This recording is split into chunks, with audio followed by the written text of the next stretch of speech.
This quarter depicts the Great Sand Dunes National Park here in the United States of America. The Great Sand Dunes National Park in Colorado is home to the tallest sand dunes in North America. The dunes are so old, in fact, that according to the National Park Service's website, some of the earliest visitors were Stone Age people. The Great Sand Dunes became a national park and preserve in the early 2000s. More than 200,000 people visit the Great Sand Dunes every year, and there's plenty to do there. Let's first look at how the dunes were formed. According to nationalparks.org, the dunes in Colorado are the tallest dunes in North America at over 750 feet high.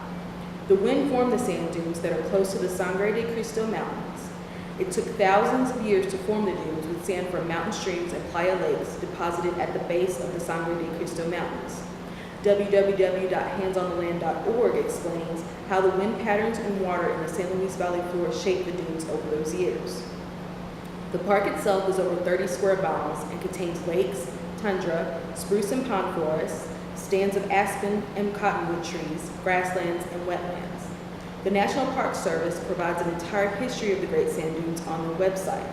For example, the site points out that before it became a national monument, park, and preserve, the Great Sand Dunes were visited by some of the earliest people in North America.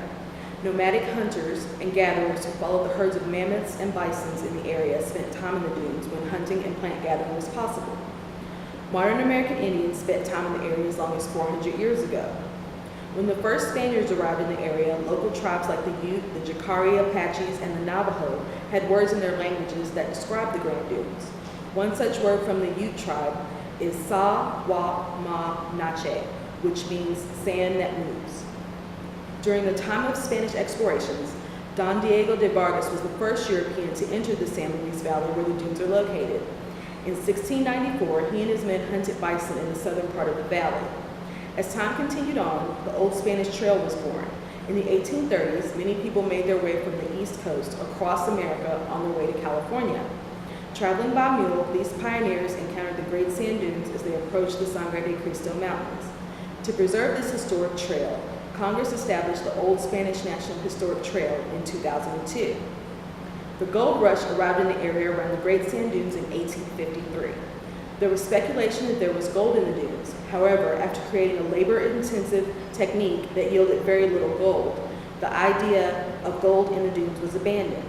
In response to the gold rush, residents banded together to preserve the dunes, and in 1932, President Herbert Hoover signed a bill into law to give the Great Sand Dunes a national monument status. As support for the dunes rose again in the 1990s, the monument expanded into a national park and preserve in 2000. With the status as a national park and preserve, visitors can find plenty to do there. According to an article in USA Today Online, there are 10 ways to make the most of your visit to the Great Sand Dunes National Park. Let's look at a few of those ways. An exciting treat for many visitors is sand surfing. Visitors can choose from sand sledding or sandboarding down the sand dunes. Imagine snowboarding or skiing. Another exciting activity you can try is riding a fat tire bike around the trails of the dunes. There is also horseback riding, hiking, and four-wheel driving on Medano Pass Road. One of the treasures of the park is known as Colorado's Secret Beach. The beach shows itself in late May on the banks of Medano Creek. The Great Sand Dunes National Park is full of rich history about the tallest sand dunes in North America. The nature of the dunes, formed by wind and water at the base of the Sangre de Cristo Mountains, is protected by national monument status. There is plenty to do in the park for visitors, and it makes a great vacation spot.